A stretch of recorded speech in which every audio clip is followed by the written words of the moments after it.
మౌని వాళ్ళ డాడీ చనిపోయాడు అనమాట.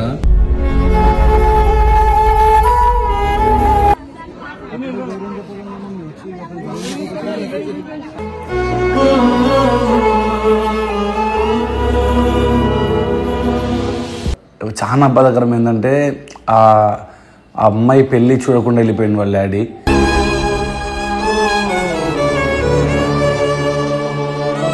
మనం తట్టుకోలేం. నార్మల్ సింగిల్ పేరెంట్స్ చూస్తేనే అయ్యో పాపం అనుకునే రోజులు ఇవి. అలాంటిది కళ్ళ ముందు కనిపించిన వాళ్ళ నాన్నని చనిపోతే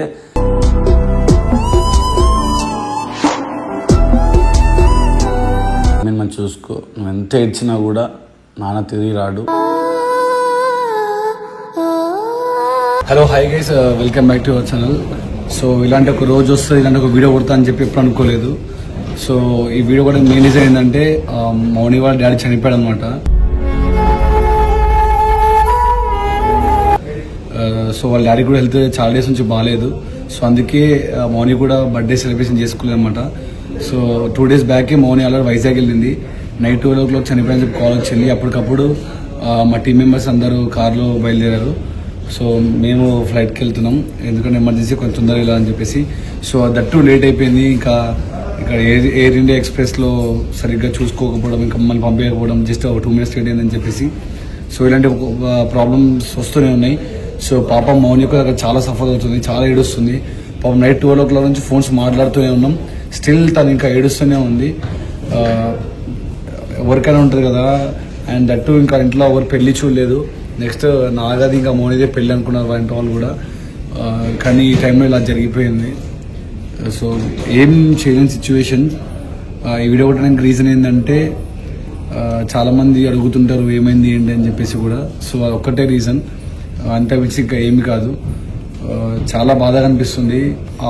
జస్ట్ ఒక్క ఫోన్ కాల్ వల్ల అందరు ఫ్యామిలీస్ అందరికి కూడా గుర్తొచ్చేసి ఎలా జరుగుతుంది, ఎలా ఉంటుంది ఫ్యూచర్, ఓవర్ ఫ్యామిలీస్ ఎలా ఏంటి అని చెప్పి భయంలో ఉండిపోయింది.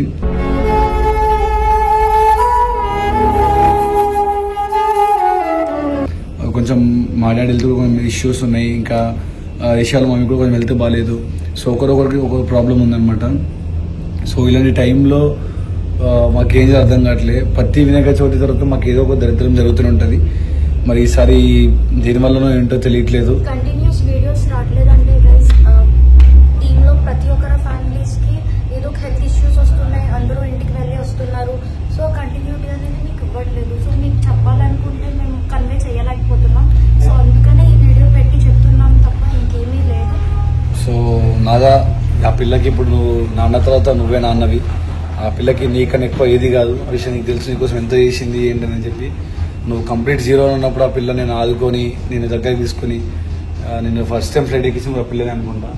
కానీ ఈ టైంలో ఇట్లా జరిగిపోయింది. ఇక దానికి నువ్వు ఏం చేయలేవు, మేమేం చేయలేము. దానికి మన చేతుల్లో ఏది లేదు. ఇక ఆ పిల్లని మనం మంచిగా చూసుకోవడం తప్ప. సో ఆ పిల్లని ఇప్పటి నుంచి మంచిగా చూసుకొని అనేది మనం చేయాలి. సో అక్కడ ఏమైనా కాయికం ఉన్నా, అమౌంట్ అవసరం ఉన్నా, ఏమున్నా మనమే చూసుకోవాలి. ఒక మాట ఆ పిల్లకు కూడా ముందే చెప్పు, ఏమన్నా కావాలన్నా ఏం చేయాలన్నా కూడా. అర్థమైందా? సో ఏం చెప్పాలనుకుంటున్నావురా? అలా ఉండదు రా. నైట్ నుంచి పాపం అసలు తినలేదు. ఫుడ్ తెచ్చుకున్నాం మేము నైట్ తిందామని చెప్పేసి. సో ఫుడ్ కూడా తినలేదు ఇప్పటివరకు. 12 నుంచి అన్న నేను ఇప్పుడు ఎవరితో మాట్లాడాలి, నాకు నాన్న ఇవ్వలేదు. ఇటువరకు ఎవరైనా స్టోరీలు పెడితే నేను బాధపడేప్పుడు నేనే బాధపడాల్సి వస్తుంది. అది ఏడుస్తుంటే తట్టుకోలేకపోతున్నాను.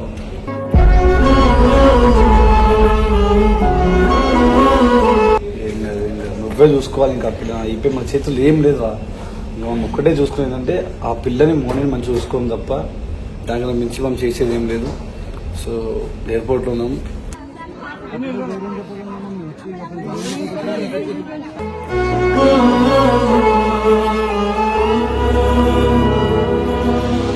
సో గైస్ చూసారు కదా అంతకుముందు ఏం జరిగింది ఏంటి అని చెప్పేసి. సో నేను చాలా వరకు అక్కడ వీడియోస్ తీయొద్దు, రివీల్ చేయొద్దు అనుకున్నా.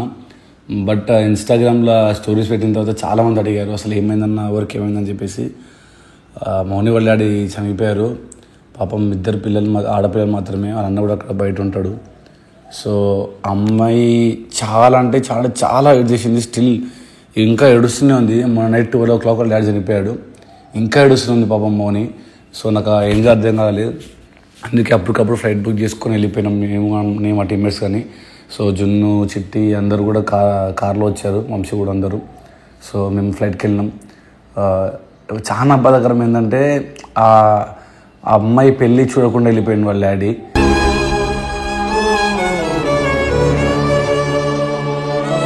సో అదొక్కటి మెయిన్ రీజన్.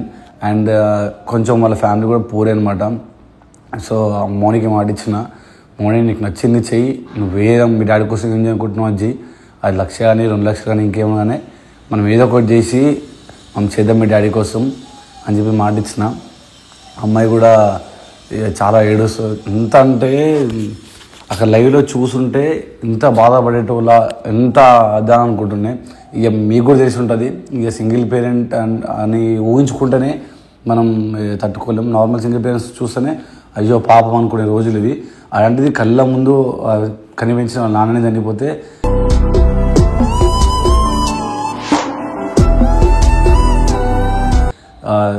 ఎలా ఉంటుంది అనేది జస్ట్ ఇమాజిన్ చేసుకోవటమే అసలు అవ్వట్లేదు. ఆ ఒక్క మూమెంట్లోనే మళ్ళీ నాకు ఇంకో ఫోన్ వచ్చింది రిషి దగ్గర నుంచి, ఇట్లా అమ్మ ఇట్లా హాస్పిటల్లో ఉందిరా, అమ్మకి హాస్పిటల్ మాట్లాడుండే నేనే. సో మళ్ళీ హాస్పిటల్కి పంపించినాం, హాస్పిటల్ జాయిన్ చేపించినాం. తర్వాత చెకప్ అయిన తర్వాత రిషి గారు ఫుల్ ఫోన్ చేసి టూ మచ్ ఏడ్చాడు. అరే అర్జెంట్గా నువ్వు రారా అంటే, ఒకరికి నేను చావలో ఉన్నా, ఇక్కడ రిషి గారు ఫోన్ చేసి ఏడుస్తుండు. ఇక నాకు అర్థం కాలేదు. ఒకరికి ఇంకా నాకు మా డాడీ గుర్తొస్తుండు.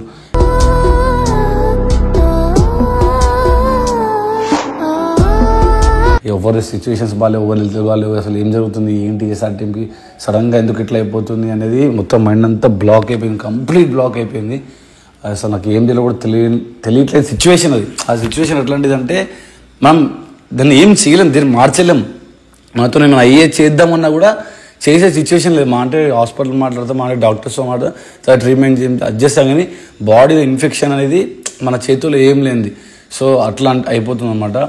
సో ఇప్పుడు మౌని సింగిల్ పేరెంట్ అయిపోయింది. మేము ఆడిచ్చినాం, నాగార్జున ఉన్నాడు, మేమున్నాం, అందరం ఉన్నాం అని చెప్పేసి. సో మౌని మళ్ళీ చెప్తున్నాను నీకు కెమెరా ముందు కూడా, ఈ వీడియో నువ్వు తర్వాత చూస్తుండొచ్చు కానీ బాధపడకు. నైట్ ఫోన్ చేసి కూడా చెప్పినా నీకు, మౌనికి ఏమో నేను చెప్పాల్చుకోలే. మౌని ఇప్పుడు నేను చెప్తున్నా, జాగ్రత్తగా ఉండు, మమ్మీని మంచి చూసుకో. నువ్వు ఎంత ఏడ్చినా కూడా నాన్న తిరిగి రాడు. నాన్న మంచిగా ఆ దేవుని దగ్గరికి పోయిండు. సో ఉన్న అమ్మని మంచిగా చూసుకుందాం, మనం అందరం కలిసి చూసుకుందాం. అమ్మ అందరికి అమ్మనే కదా. సో మేము అందరం తోడు ఉంటాం. మీ మమ్మీని కూడా మంచి హైదరాబాద్ తీసుకొచ్చడం కావాలంటే మనతో పాటు పెట్టుకుందాం, అంత మంచి చూసుకుందాం. ఎందుకంటే అక్కడ ఊర్లో మీ మమ్మీ మీ డాడీ తప్ప ఇంకా ఎవరు ఉంటారని చెప్పి తెలిసింది. సో మీ మమ్మీని కూడా హైదరాబాద్ తీసుకొచ్చేద్దాం. ఎందుకంటే మీరు ఇక్కడ హైదరాబాద్లో ఉంటారు, నువ్వు మీ అక్క మీ అమ్మ అక్కడ హైదరాబాద్లో అక్కడ వైజాగ్లో ఉండలేదు కదా. సో దట్స్ ద రీజన్ అమ్మని హైదరాబాద్ తీసుకొచ్చేసి మనం అందరం మండగా ఉందాం మమ్మీకి. సో ఏమున్నా కూడా హెల్త్ చెక్ కాకుండా ఇంకేమన్నా కూడా మంచిగా చూసుకుందాం. నేను మాటిస్తున్నా, నీ ఫ్యామిలీకి ఏ ప్రాబ్లం వచ్చినా, నీకే ప్రాబ్లం వచ్చినా, మీ అమ్మకి ఏ ప్రాబ్లం వచ్చినా, శ్రీయాన్ ఉన్నాడు, ఇంకా రిషాన్ ఉన్నాడు, మన ఎస్ఆర్ టీం ఫ్యామిలీ అంత ఉంది. సో నువ్వు టెన్షన్ పడకు, హ్యాపీగా ఉండు. ఈ సిచ్యువేషన్స్ ఇక నేను చెప్పలేను కాబట్టి ధైర్యంగా ఉంది. ఎందుకంటే నువ్వు ఏడిచినావు అనుకో, ఇక్కడ మీ అమ్మ ఏడుస్తుంటుంది. సో అప్పుడు అది ఇంకా ఎక్కువైపోతుంది అంతా. సో జస్ట్ నీకు చెప్పాలని కూడా ఏం లేదు. ఈ టైంలో తప్పదు, ఒక ఆడపిల్లకి నాన్ననే ఇంపార్టెంట్. నాన్న చనిపోతే ఇక ఒక ఇంటికి పెద్ద దిక్కే లేనట్టు.